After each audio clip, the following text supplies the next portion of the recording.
سال 2021 کا آغاز ہو رہا ہے اور ہماری دعا تھی، خواہش تھی کہ پاکستانیوں کے لیے کوئی شاندار خوشگوار خبر ان کی خدمت میں پیش کریں۔ افسوس کی بات یہ ہے کہ فی الحال ایسا ممکن نہیں ہے، اور وہ مہنگائی جو پاکستانیوں کا سب سے بڑا مسئلہ رہا گزرتے سال 2021 کا، وہ سلسلہ اب جاری رہنے والا ہے۔ سال 2022 کے کم از کم ابتدائی چند مہینوں میں اس مہنگائی میں ہم مزید اضافہ دیکھیں گے، جو کہ پاکستانیوں کی سب سے بڑی تشویش رہی گزشتہ سال کی۔ مہنگائی میں مزید اضافہ یقینی ہے، فوری طور پہ اس میں کمی کا امکان نہیں ہے، اس لیے آپ کو اس کے لیے تیار رہنا چاہیے۔ IMF کی شرائط کے تحت حکومت نے 140 سے زائد اشیاء پر یکساں 17% جنرل سیلز ٹیکس لگا دیا ہے۔ کل قومی اسمبلی میں بل پیش بھی ہو گیا ہے، اور 343 ارب روپے کے جو ٹیکسز کی چھوٹ تھی وہ واپس لی جائے گی، اور اس مجوزہ قانون کو اور اس کے اتحادی منی بل کا نام دے رہے ہیں، جبکہ اپوزیشن اسے منی بجٹ کہہ کے پکار رہی ہے۔ یقیناً جب 343 ارب روپے کی جو ٹیکس برات تھی وہ ختم ہو جائیں گی، حکومت کو وہ کہیں سے اثرات ظاہر عوام تک پہنچیں گے، بالآخر عوام تک پہنچیں گے، اور بہت سی ایسی اشیاء پر کیونکہ ٹیکس کی چھوٹ ختم ہو رہی ہے، جس سے ملک کا متوسط طبقہ بلکہ غریب عوام بھی متاثر ہوں گے۔ گو کہ حکومت اس کی تردید کر رہی ہے، مگر یقیناً ہمیں علم ہے کہ فوری طور پہ اس کے اثرات ہم دواؤں میں دیکھ سکتے ہیں، بیکری کی اشیاء میں دیکھ سکتے ہیں، چکن، نمک، پیکٹ کے مسالہ جات، سیریلز، بچوں کے دودھ، computers, mobile phone, cellular companies کے موبائل فون کارڈ، یہ تمام چیزیں ایسے ہیں جو کہ مہنگے ہونے جا رہی ہیں، اور امیر اور غریب سبھی استعمال کرتے ہیں۔ یہ تمام چیزیں ایسی ہیں۔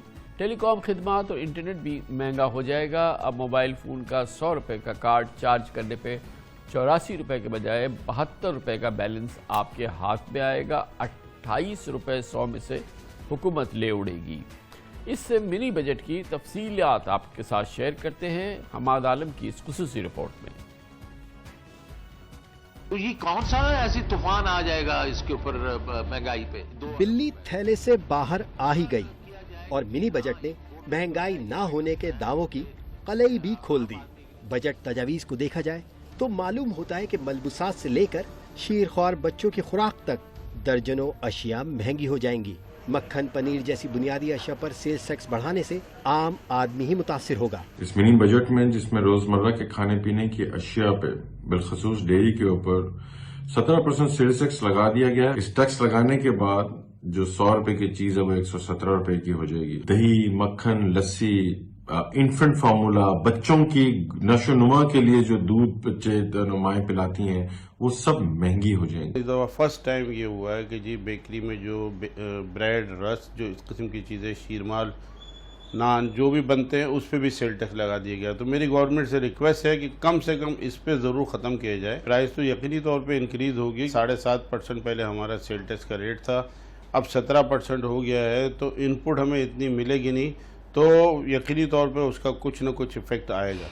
جہاں بیف اور مٹن کی قیمتیں آسمان سے باتیں کر رہی تھیں، وہاں نسبتاً کم قیمت چکن متوسط طبقے کی پہنچ میں تھی، لیکن منی بجٹ میں اس سیکٹر پر ٹیکس بڑھانے کی سفارش سے مرغی کے گوشت کو بھی پر لگ جائیں گے۔ گرینڈ پیرنٹ ہے جس کے بغیر مرغی کی صنعت چل نہیں سکتی، اس پہ 17% لگا دیا ہے۔ تقریباً 450 روپے کی ویکسین اور میڈیکیشنز دی جاتی ہیں پیرنٹ اسٹاک کو، اس کے اوپر 17% بڑھ گیا۔ جو فیڈ انگریڈینٹس ہیں اس کا جو پر ٹن کاسٹ آ رہی ہے 17% کی، وہ 6192 روپے کاسٹ آ رہی ہے، 6192 روپیز کاسٹ آ رہی ہے اس کی سیل ٹیکس کی صرف۔ حکومت نے فارما سیکٹر کے خام مال پر بھی 17% سیلز ٹیکس عائد کر دیا ہے۔ اگرچہ یہ قابل واپسی ہے، لیکن ادویات بنانے والے اس کے طریقہ کار کے حوالے سے تشویش کا شکار ہیں۔ انڈسٹریاں پہلے جو ریفنڈ میں زیرو ریٹڈ تھیں، جن میں ٹیکسٹائل اور دوسری، وہ کس طرح خوار ہوتے ہیں ریفنڈ لینے میں، یہ سب کو پتہ ہے۔ اور شنید یہی ہے کہ بھائی 20 to 30% کا ریٹ چلتا ہے ریفنڈ لینے۔ انڈسٹری کو کیش فلو کا مسئلہ ہوگا، اور ٹیکس کی وجہ سے ان کو تھوڑے سے مسائل پیسے کے ہوں گے۔ اب کتنی پروڈکٹ اس کے بعد شارٹ ہوتی ہیں، قیمتیں بڑھتی ہیں یا نہیں بڑھتی، یہ قبل از وقت ہوگا۔ برانڈڈ ملبوسات، سینڈلز اور پوائنٹ آف سیل سے جڑے کپڑوں اور لیدر کی نامی گرامی مصنوعات فروخت کرنے والوں پر سیلز ٹیکس کی شرح 10% سے بڑھا کر